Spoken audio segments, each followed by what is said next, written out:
into Americans.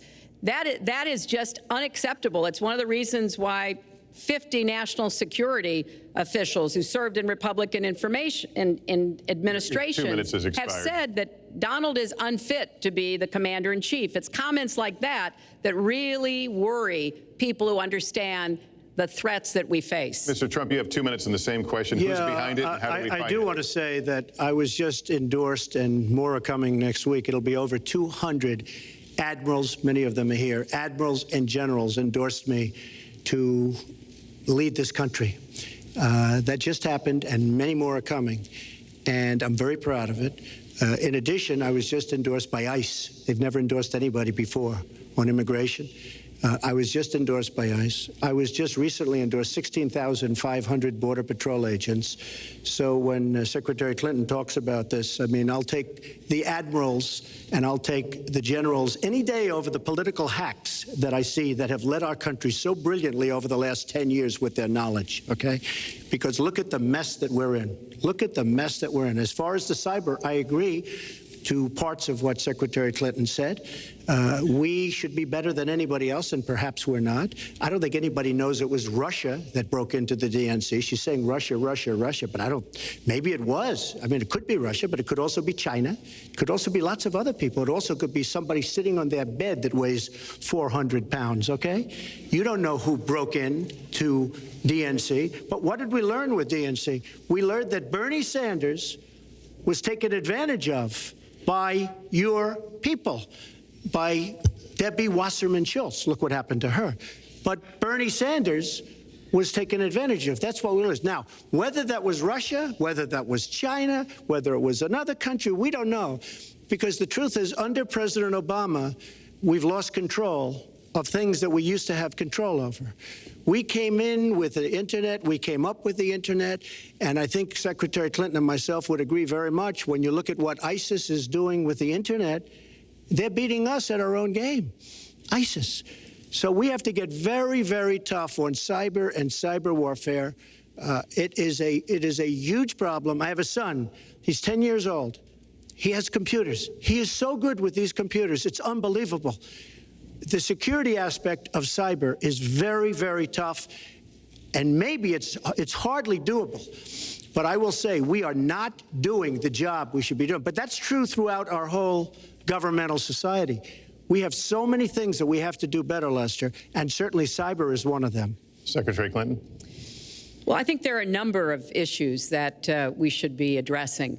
I have put forth a plan to defeat ISIS. It does involve going after them online. I think we need to do much more with our tech companies to prevent ISIS and their operatives from being able to use the internet to radicalize, even direct people in our country and Europe and elsewhere. But we also have to intensify our air strikes against ISIS and eventually support our Arab and Kurdish partners to be able to actually take out ISIS in Raqqa, end their claim of being a caliphate. We're making progress. Our military is assisting in Iraq, and we're hoping that within the year we'll be able to push ISIS out of Iraq and then, really squeeze them in Syria. But we have to be cognizant of the fact that they've had foreign fighters coming to volunteer for them, foreign money, foreign weapons. So we have to make this the top priority, and I would also do everything possible to take out their leadership. I was involved in a number of efforts to take out al-Qaeda leadership when I was Secretary of State, including, of course, taking out bin Laden, and I think we need to go after Baghdadi as well, make that one of our organizing principles, because we've got to defeat ISIS, and we've got to do everything we can to disrupt their propaganda efforts online. You mentioned ISIS, and we think of ISIS certainly as over there, but there are American citizens who have been inspired to commit acts of terror on American soil. The latest incident, of course, the bombings we just saw in New York and New Jersey, the knife attack at a mall in Minnesota, and the last year, deadly attacks in San Bernardino and Orlando. I'll ask this to both of you. Tell us specifically how you would prevent homegrown attacks by American citizens, Mr. Trump. Well, first I have to say one thing, very important. Secretary Clinton is talking about taking out ISIS. We will take out ISIS. Well, President Obama and Secretary Clinton created a vacuum the way they got out of Iraq, because they got out, they shouldn't have been in, but once they got in, the way they got out was a disaster, and ISIS was formed. So she talks about taking them out. She's been doing it a long time. She's been trying to take them out for a long time. But they wouldn't have even been formed if they left some troops behind, like 10,000 or maybe something more than that. And then you wouldn't have had them. Or, as I've been saying for a long time, and I think you'll agree because I said it to you once, had we taken the oil, and we should have taken the oil, ISIS would not have been able to form either, because the oil was their primary source of income. And now they have the oil all over the place, including the oil, a lot of the oil in Libya, which was another one of her disasters. Secretary Clinton. Well, I hope the fact checkers are turning up the volume and really working hard. Donald supported the invasion of Iraq. Wrong. That is absolutely wrong. Proved over and over again. Wrong. He actually advocated for the actions we took in Libya and urged that Gaddafi be taken out after actually doing some business with him one time.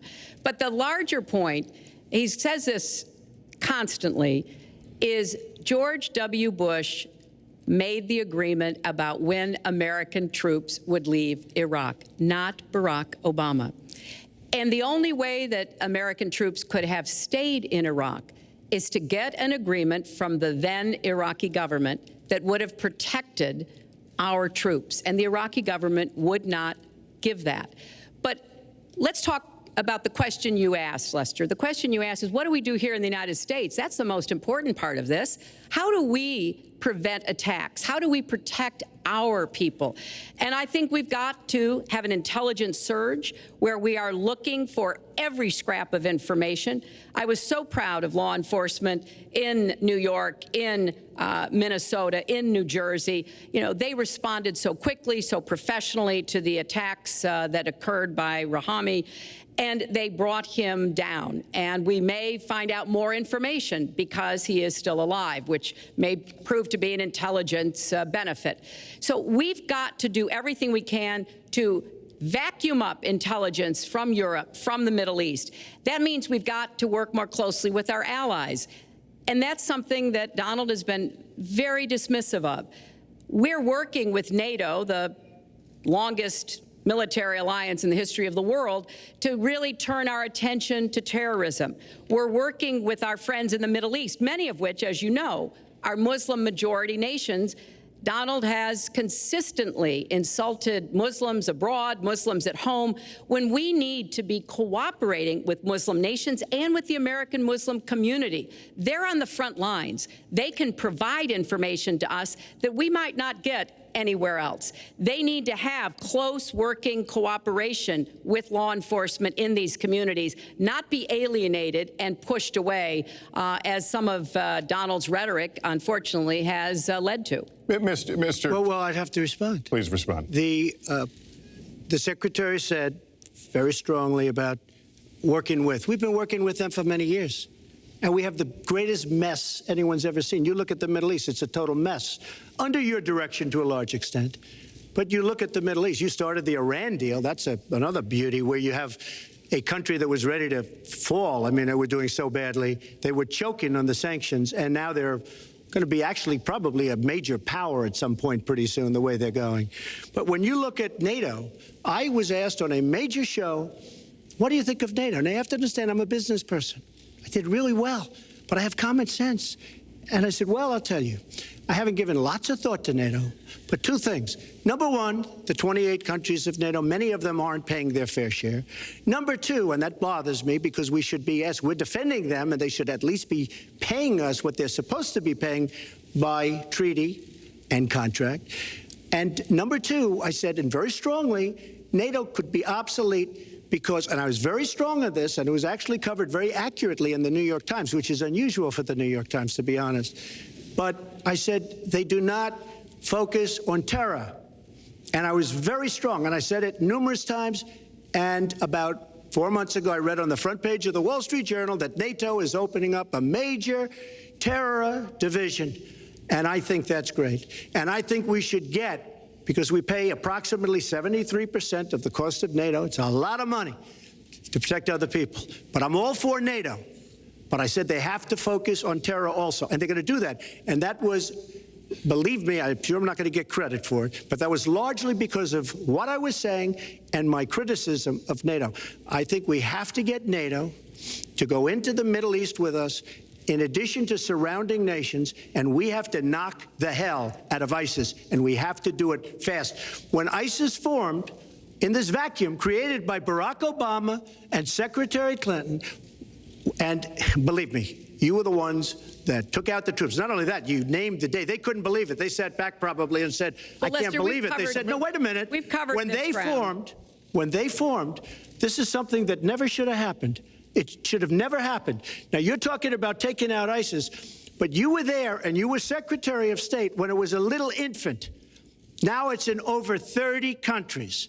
And you're going to stop them? I don't think so. Mr. Trump, a lot of these are judgment questions. You had supported the war in Iraq before the invasion. What makes your judgment? I did not support the war in Iraq. 2002. That is a mainstream media nonsense put out by her, because she, frankly, I think the best person in her campaign is mainstream media. My question is, since you would you like to hear? Why is your I was against your the war. Wait a minute. I was against the war in Iraq, just so you put it out. The record shows otherwise. The record does not show that. Why is your judgment The record shows that I'm right.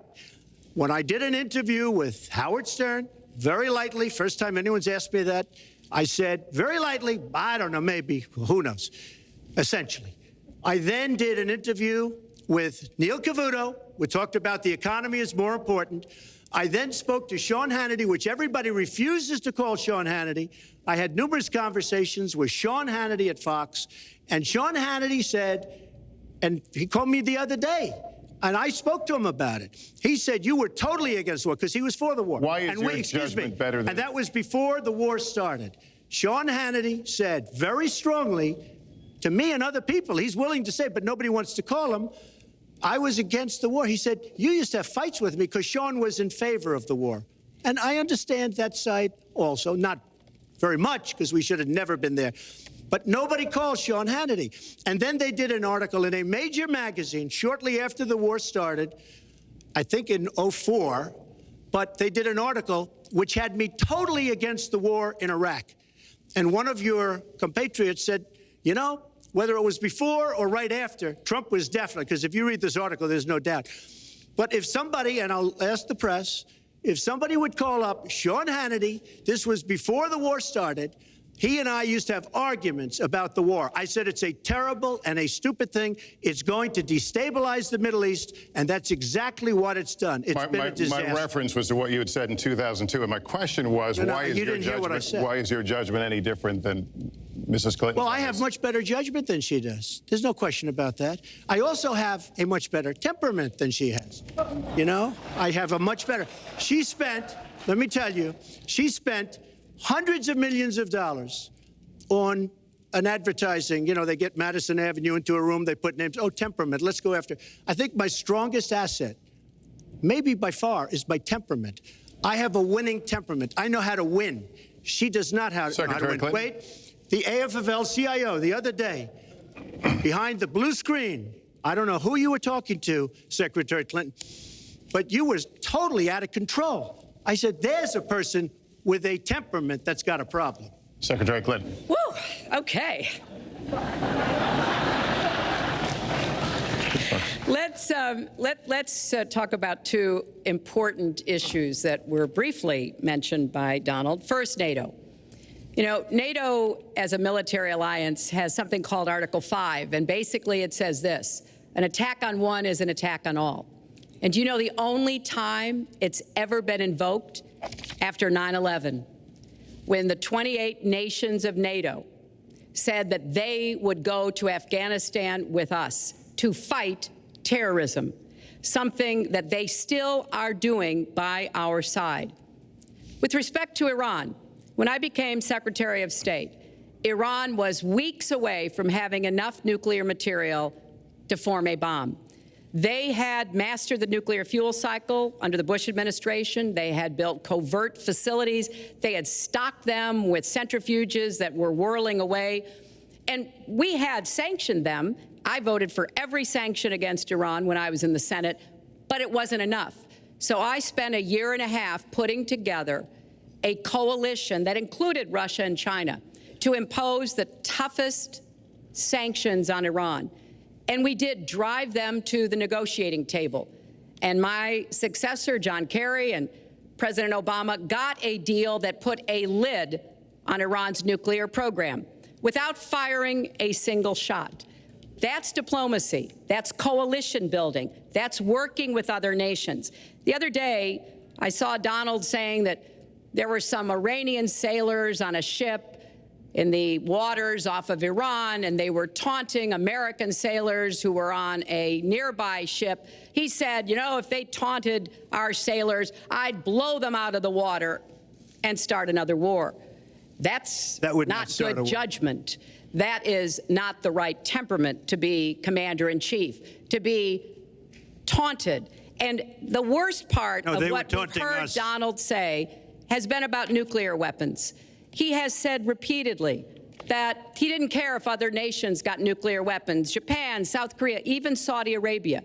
It has been the policy of the United States, Democrats and Republicans, to do everything we could to reduce the proliferation of nuclear weapons. He even said, well, you know, if there were a nuclear war in the East Asia, well, you know, that's fine. You know, have a good time, folks. And in fact, his cavalier attitude about nuclear weapons is so deeply troubling. That is the #1 threat we face in the world, and it becomes particularly threatening if terrorists ever get their hands on any nuclear material. So a man who can be provoked by a tweet should not have his fingers anywhere near the nuclear codes, as far as I think anyone with any sense about this should be concerned. That line's getting a little bit old, I must say. Listen, it's a good one, though. I would like to, well describes the problem. It's not an accurate one at all. It's not an accurate one. So I just want to give a lot of things, and just to respond, I agree with her on one thing. The single greatest problem the world has is nuclear armament, nuclear weapons, not global warming like you think and your president thinks. Nuclear is the single greatest threat. Just to go down the list, we defend Japan, we defend Germany, we defend South Korea, we defend Saudi Arabia, we defend countries. They do not pay us what they should be paying us because we are providing tremendous service and we're losing a fortune. That's why we're losing. We lose on everything. I say, who makes these? We lose on everything. Well, I said that it's very possible that if they don't pay a fair share, because this isn't 40 years ago where we could do what we're doing. We can't defend Japan, a behemoth selling us cars by the million. We need to move on. Wait, but it's very important. All I said was they may have to defend themselves or they have to help us out. We're a country that owes $20 trillion. They have to help us out. As far as the nuclear is concerned, I agree. It is the single greatest threat that this country has. Which leads my next question as we enter our last segment here still on the subject of securing America. On nuclear weapons, President Obama reportedly considered changing the nation's longstanding policy on first use. Do you support the current policy? Mr. Trump, you have 2 minutes on that. Well, I have to say that, for what Secretary Clinton was saying about nuclear with Russia, she's very cavalier in the way she talks about various countries. But Russia's been expanding. They have a much newer capability than we do. We have not been updating from the new standpoint. I looked the other night, I was seeing B-52s. They're old enough that your father, your grandfather could be flying them. We are not keeping up with other countries. I would like everybody to end it, just get rid of it. But I would certainly not do first strike. I think that once the nuclear alternative happens, it's over. At the same time, we have to be prepared. I can't take anything off the table because you look at some of these countries. You look at North Korea. We're doing nothing there. China should solve that problem for us. China should go into North Korea. China is totally powerful as it relates to North Korea. And by the way, another one powerful is the worst deal I think I've ever seen negotiated that you started is the Iran deal. Iran is one of their biggest trading partners. Iran has power over North Korea. And when they made that horrible deal with Iran, they should have included the fact that they do something with respect to North Korea. And they should have done something with respect to Yemen and all these other places. And when asked to Secretary Kerry, why didn't you do that? Why didn't you add other things into the deal? One of the great giveaways of all time, including $400 million in cash. Nobody's ever seen that before. That turned out to be wrong. It was actually $1.7 billion in cash. Obviously, I guess, for the hostages, it certainly looks that way. So you say to yourself, why didn't they make the right deal? This is one of the worst deals ever made by any country in history. The deal with Iran will lead to nuclear problems. All they have to do is sit back 10 years, and they don't have to do much, and they're going to end up getting nuclear. I met with Bibi Netanyahu the other day. Believe me, he is not a happy camper. All right, Mrs. Clinton, Secretary Clinton, you have 2 minutes. Let me start by saying words matter. Words matter when you run for president, and they really matter when you are president. And I want to reassure our allies in Japan and South Korea and elsewhere that we have mutual defense treaties, and we will honor them. It is essential that America's word be good. And so I know that this campaign has caused some questioning and some worries on the part of many leaders across the globe. I've talked with a number of them, but I want to, on behalf of myself, and I think on behalf of a majority of the American people, say that, our word is good. It's also important that we look at the entire global situation. There's no doubt that we have other problems with Iran, but personally, I'd rather deal with the other problems having put that lid on their nuclear program than still to be facing that. And Donald never tells you what he would do. Would he have started a war? Would he have bombed Iran? If he's going to criticize a deal that has been very successful in giving us access to Iranian facilities that we never had before, then he should tell us what his alternative would be. But it's like his plan to defeat ISIS. He says it's a secret plan, but the only secret is that he has no plan. So we need to be more precise in how we talk about these issues. People around the world follow our presidential campaigns so closely, trying to get hints about what we will do. Can they rely on us? Are we going to lead the world with strength and in accordance with our values? That's what I intend to do. I intend to be a leader of our country that people can count on, both here at home and around the world, to make decisions that will further peace and prosperity, but also stand up to bullies, whether they're abroad or at home. We cannot let those who would try to destabilize the world, to interfere with American interests and security, to be given any opportunities at all. Is expired. Lester, one thing I'd like to say. Very quickly. I will go very quickly, but I will tell you that Hillary will tell you to go to her website and read all about how to defeat ISIS, which she could have defeated by never having it, get going in the first place. Right now, it's getting tougher and tougher to defeat them because they're in more and more places, more and more states, more and more nations. Mr. Trump. And it's a big problem. And as far as Japan is concerned, I want to help all of our allies. But we are losing billions and billions of dollars. We cannot be the policeman of the world. We cannot protect countries all over the world where they're not paying us what we need. We have just a few final questions. She doesn't say that because she's got no business ability. We need heart. We need a lot of things. But you have to have some basic ability.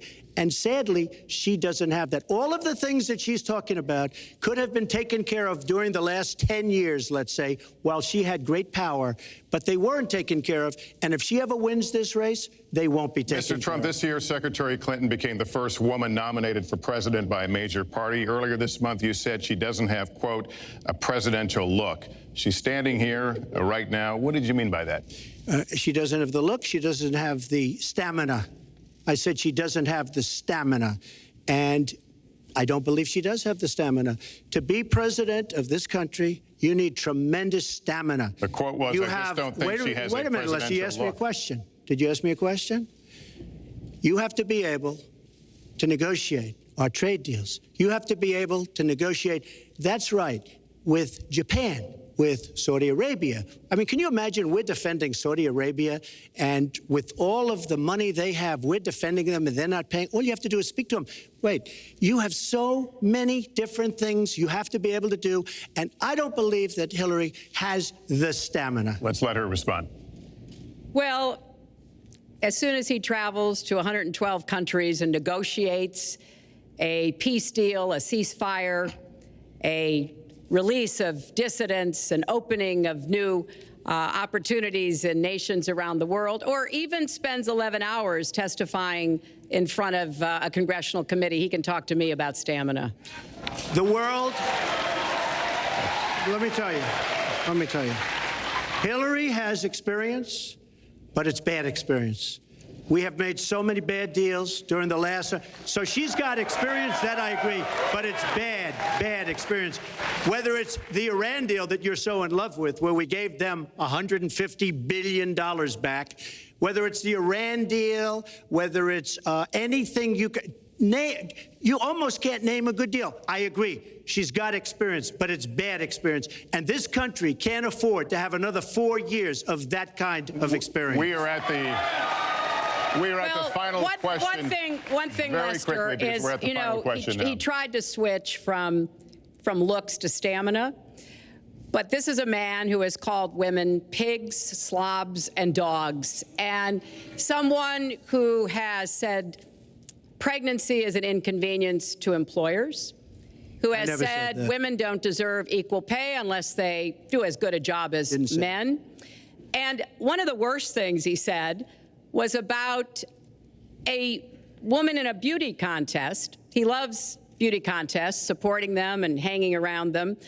And he called this woman Miss Piggy. Then he called her Miss Housekeeping because she was Latina. Donald, she has a name. Where did you find her this? name Where is did you find Alicia this? Machado. Where did you find and it? she has become a U.S. citizen, and you can bet she's going to vote this November. Okay, good. Let me just tell you. Mr. Trump, can we just take 10 seconds, and then we're going to have the final question. Hillary is hitting me with tremendous commercials. Some of it said in entertainment. Some of it said somebody who's been very vicious to me, Rosie O'Donnell. I said very tough things to her, and I think everybody would agree that she deserves it, and nobody feels sorry for her. But you want to know the truth? I was going to say something extremely rough to Hillary, to her family, and I said to myself, I can't do it. I just can't do it. It's inappropriate. It's not nice. But she spent hundreds of millions of dollars on negative ads on me, many of which are absolutely untrue. They're untrue and they're misrepresentations. And I will tell you this, Lester, it's not nice, and I don't deserve that. But it's certainly not a nice thing that she's done. It's hundreds of millions of ads, and the only gratifying thing is I saw the polls come in today, and with all of that money, over $200 million is spent, and I'm either winning or tied, and I've spent practically nothing. One of you will not win this election. So my final question to you tonight, are you willing to accept the outcome as the will of the voters? Secretary Clinton? Well, I support our democracy. And sometimes you win, sometimes you lose. But I certainly will support the outcome of this election. And I know Donald's trying very hard to plant doubts about it, but I hope the people out there understand this election's really up to you.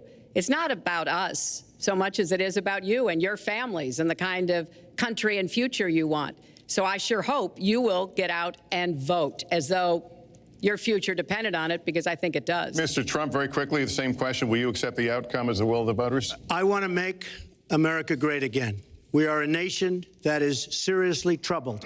We're losing our jobs. People are pouring into our country. The other day, we were deporting 800 people, and perhaps they passed the wrong button, they pressed the wrong button, or perhaps, worse than that, it was corruption.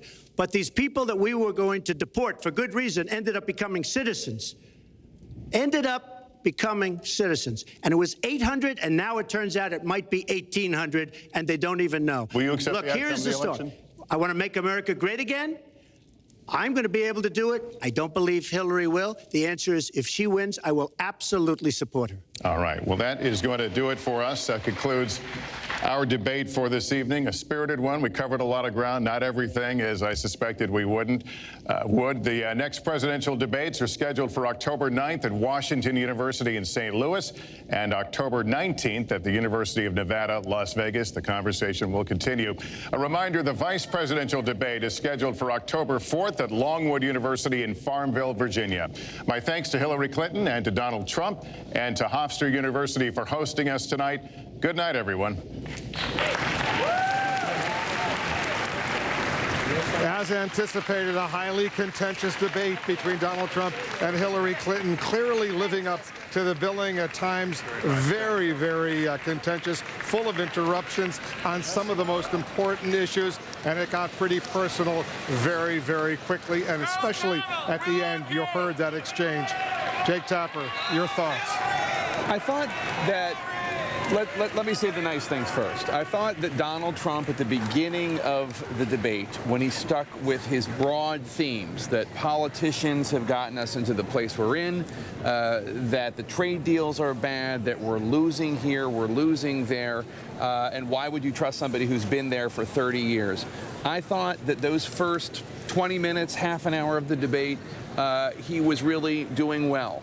The other hour plus of the debate, not so much. I thought that he took the bait every time Hillary Clinton tried to tempt him into going off message and talking about something he really shouldn't have been spending too much time talking about. He took it every time. He went into the weeds on issues about whether or not he opposed the war in Iraq. He was talking about private conversations he had with a cable news host on a different channel.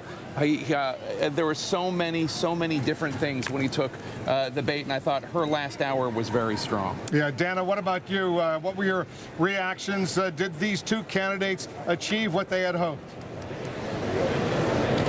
Well, you know, it's unclear. I'll tell you, just in doing some reporting and talking to, first of all, the Trump campaign, they feel that he got across his simple, declarative messages about what his whole campaign has been about. He's an outsider. She's an insider. Yes, she has the experience, but that experience hasn't gotten far enough and hasn't gotten people far enough who are still hurting in this country. So they're kind of trying to take the big picture on that. As far as Hillary Clinton's campaign, Wolf, they feel very good that they poke some holes in his central theme and his central attempt to engage, successful attempt, according to the polls, to engage with so many working class voters, which is that maybe he's not what you think. He doesn't pay, potentially, federal taxes like you have to. He doesn't play by the same rules that you do.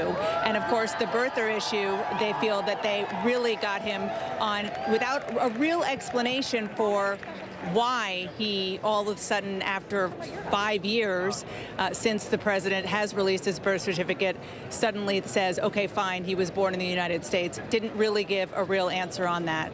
So in the Hillary Clinton side, they really feel that she drove the conversation for a lot of this debate. And as Jake said, that Donald Trump was on the defensive. John King, were minds changed as a result of this debate? It depends who we're talking about. If you're a Trump supporter, you liked him making the case about jobs, making the case about trade deals, blaming Hillary Clinton and Barack Obama for things that have gone wrong in the economy. If you're a Clinton supporter, I don't think she lost any support to Donald Trump. So what are we talking about? She has to win some people back from the Libertarian candidate and the Green Party candidate, especially millennials, and there is a swath of people who are undecided. I think on the birther issue, denying climate change and having a little contestant about that. On the women's issues, to Jake's point, he took the bait on some of the issues the Clinton campaign believes will help them with independents and soft, moderate Republicans who they hope to pick up in the suburbs. As the debate wore on, at the beginning of the debate, I agree with Jake completely. Trump came in, wanted to make the case, she can't solve these problems. We need change. We don't need a career politician. We need somebody new. But as it went on, and she was using his own words against him, learning the lessons of all that videotape she watched. Preparation does matter in these things. She watched all the video of the Republican primary debates knew when you quote his own words back to him, when you question his business acumen, it gets under his skin. To Trump's credit, he was not as scornful. He was not as animated in his insults and in his mocking of her and criticism of her, but he did take the bait on those attacks. He was strong at the beginning when he was talking about trade deals. He seemed like somebody who really cared about the issue. He named states where the trade deals had really hurt the neighborhoods, hurt the manufacturing base, Ohio, Pennsylvania, etc. And she did seem like somebody who was defending the status quo. That was the first 20 minutes to half an hour. The rest of it, she showed much more of a mastery of issues. She showed a much more nuanced take on things. And it really was unbelievable. John and I were just sitting here talking about it. She would say something just to dangle out like a piece of meat in front of a rabid wolf, and he would go for it every single time, completely off message. He listed every single time. Even times he didn't argue against going to war in Iraq.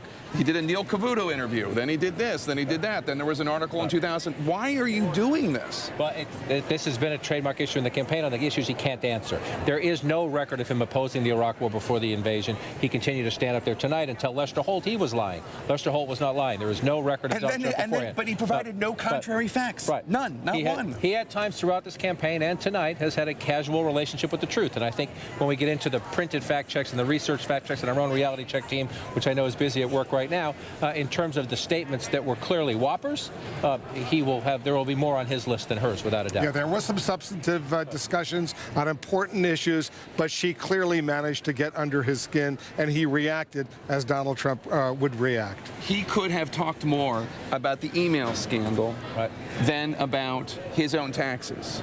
He did for a little bit. He did like a paragraph on the email scandal. But he then kept on talking about his taxes. Yeah. And even at one point she said something like, maybe you didn't pay any taxes. That's but smart. He said that's smart. That's smart. Right. And then he said something about the $20 trillion national debt. And she made some crack about, oh, well, that's because, you don't pay your taxes. Yeah. And he said something, well, if I did, it would be squandered. He almost seemed to concede her point. That's true. She clearly had come in very well prepared for this debate. Anderson, over to you. A fascinating debate. I want to get a quick response from everybody on our panel. Just initial perceptions, Gloria.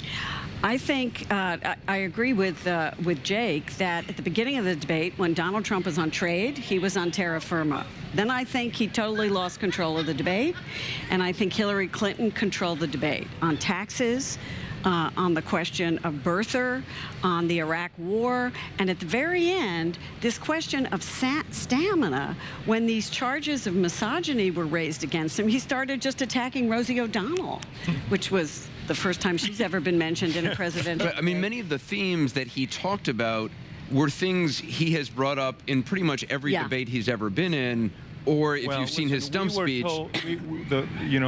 We heard a lot of people from the Trump camp, even some of our friends say, well, let Trump be Trump. Well, Trump was Trump, and it wasn't good for him tonight. What he needed to do tonight was to show something more, was to not chase the rabbits down the hole, but add something to people's understanding of his ability to do this job. I think this was a terrible night for him. She came in. It turns out that prep matters, experience matters, and it showed tonight. Yeah, and it literally showed, right? I mean, the split screen image of her standing there pretty firmly and him sniffling a lot. He was drinking a lot of water.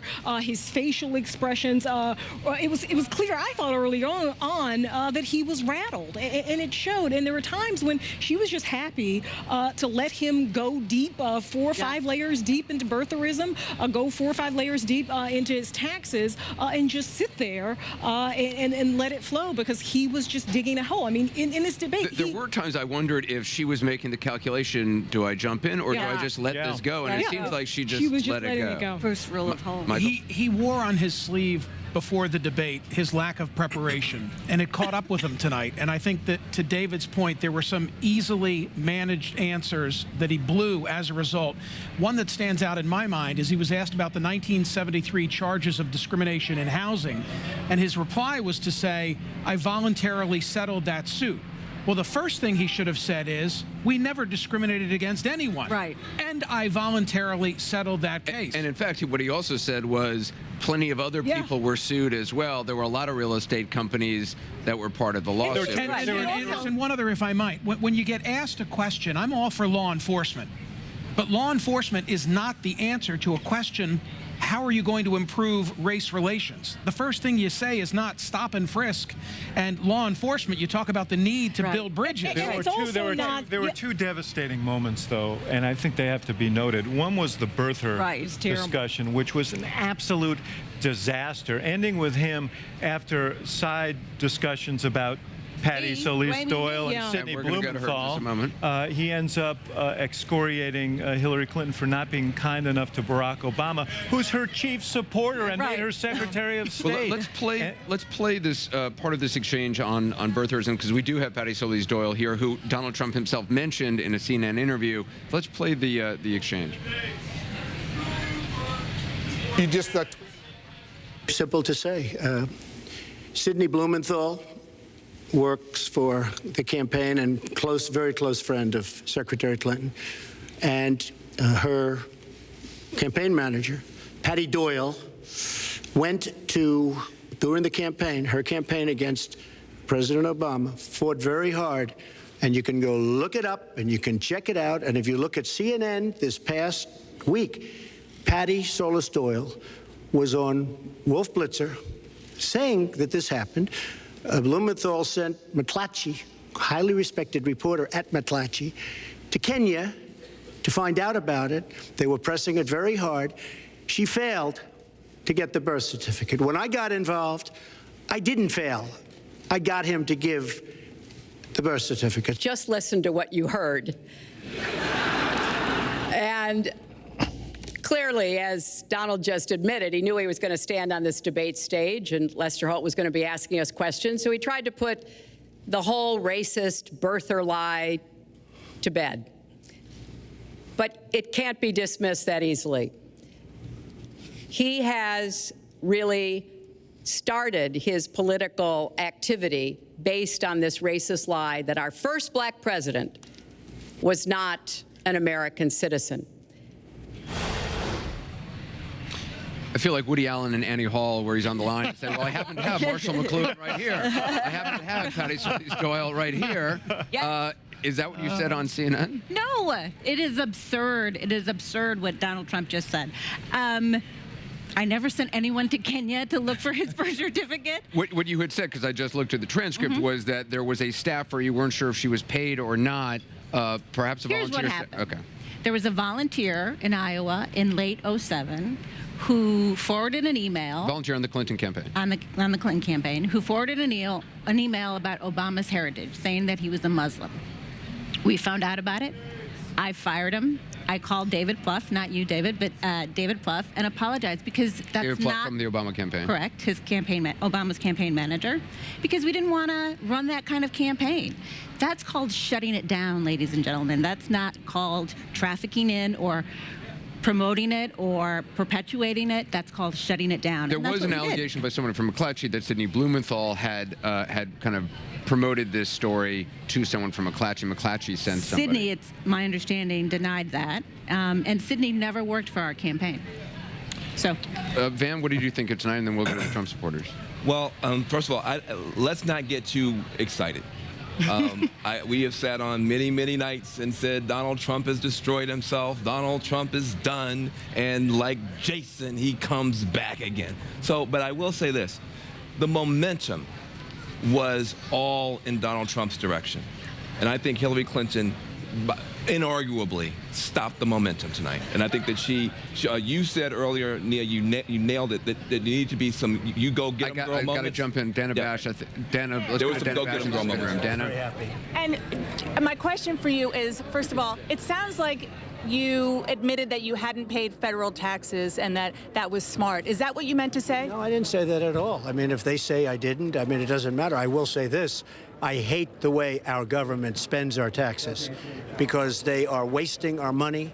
They don't know what they're doing. They're running it so poorly. Whether it's spent in Iraq or wherever they're spending it, they are wasting our money. So I do hate the way our government spends our money. Patty Solis-Doyle just said on CNN that she didn't actually say what you said that she said, that she didn't fire. Because I got to see that on Wolf Blitzer. But in terms of just, she was explaining what happened because she was there, and she said that what she fired a volunteer for was in trafficking, in saying that he was a Muslim, not about birtherism. So why don't you do this? Why don't you see the reporter from McClatchy? Why don't you speak to Sidney Blumenthal, because he's never going to tell you the truth. But why don't you also just take a quick look at what she actually said to Wolf Blitzer? Did you take the bait? Did you take Hillary Clinton's bait? That was a moment. Well, I was very proud of the fact that I was able to get him to put up his birth certificate, and Hillary Clinton failed because she can't bring it home. I mean, she just can't bring it home. And she'll fail with jobs, and she'll fail all the way along the line. And I think we proved that tonight. She failed with getting him to do it. I got him to do it, so I'm very proud of her. But what changed, sir? You never answered that question. Say it. Will you accept the outcome of the election? Oh, yes, absolutely. Mr. Trump, you That was a live look at Donald Trump. I happen to have the tape of Marshall McLuhan here, so let's play what Patty Solis-Doyle originally said on Wolf Blitzer. You just tweeted a couple of tweets. Let me put them up on the screen. Hillary Clinton or her 08 campaign did not start birther movement, period. I was there. And then another tweet. I fired the rogue, and I called David Plouffe to apologize for said rogue. All right, so what does that mean? You fired the rogue. Someone in the campaign, someone who was supporting Hillary Clinton was trying to promote this so-called birther issue. What happened? Well, so we absolutely, the campaign nor Hillary did not start the birther movement, period, end of the story there. There was a volunteer coordinator, I believe, in late 2007, I think in December, one of our volunteer coordinators in one of the counties in Iowa. I don't recall whether they were an actual paid staffer, but they did forward an email that promoted the conspiracy. The birther conspiracy? Hillary made the decision immediately to let that person go. We let that person go.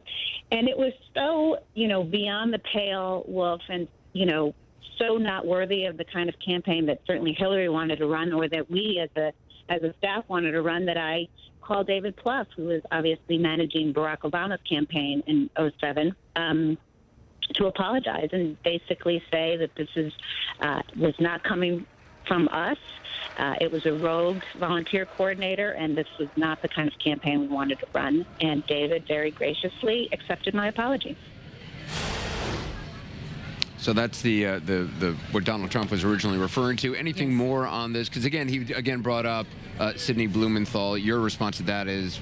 Sidney never worked for us, and Sidney, But he is very close to. He is very close to Secretary Clinton and was part of the foundation. But he never worked for our campaign.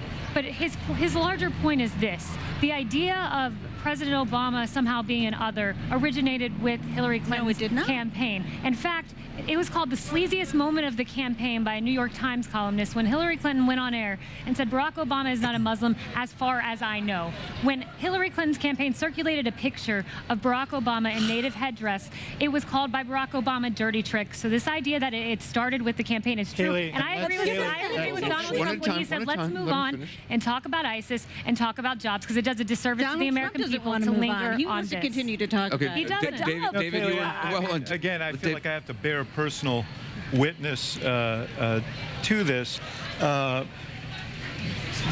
was there. This was not a big effort that was launched by the Clinton campaign, but I also was there in the White House when Donald Trump pressed this issue for years after, even after the president released his birth certificate. But the bigger issue is, do you think it's profitable in a presidential debate for him to be getting into the weeds about Patty Solis-Doyle and Sidney Blumenthal and Rosie O'Donnell? Right. Because I don't. Right.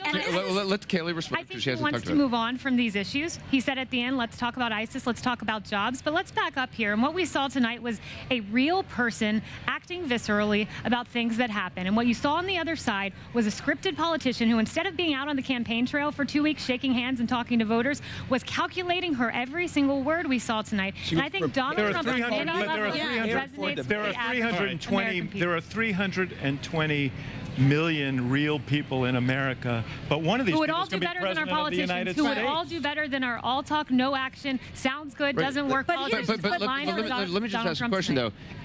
Do you not, and I don't know the answer to this, as president,